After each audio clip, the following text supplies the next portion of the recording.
دلته له سپېده چاود سره ژوند پیلېږي.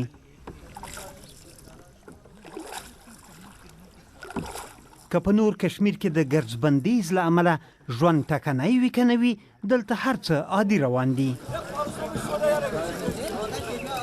خو په دې اوبو کې هم له جنګه کرکه ښکاره ده.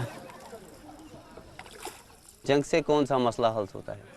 सब मसले बातचीत से ही हल. په جنگ کومه موضوع حل شوي، ټولې مسلې په خبرو حل کیږي. که د دې ځای خلک خپلواکي غواړي، حکومت باید وګوري چې د دوی ستونزه څه ده. वही गवर्नमेंट को देखना चाहिए. د سبو دغه پلورونکي په دې باور دی چې دوی پوهیږي د دوی د مشکلاتو پرته د چا په غاړه ده.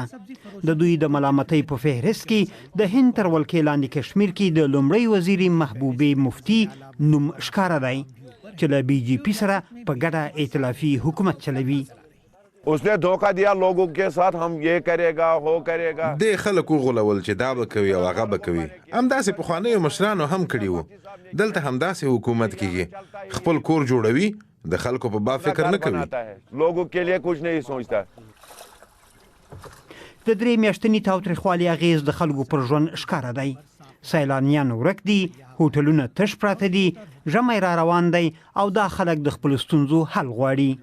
हमें पाकिस्तान चाहे نه پاکستان موږ غواړي، نه هند موږ غواړي. موږ نه یې د فوټبال توپ جوړ کړی دی. دا په واک کې چې ناست دي، دوی یو بل ته ګواښ کوي چې تا به والوزوم او هغه بل وایي تا به والوزوم.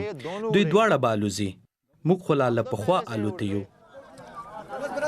دلته ټول مني چې لانجه به په خبرو اترو حل کیږي، نه په جنګ. خو دمګړی نه د خبرو اترو کومه نقشه شته او نه هم کاربندي ختمیږي، یوازې موسم بدلیږي. د دواړو غاړو نظریات او تګلاره نه بدلیږي. هوا پسته ده، خو لا دلته منه دی، پسرلی نه وینو.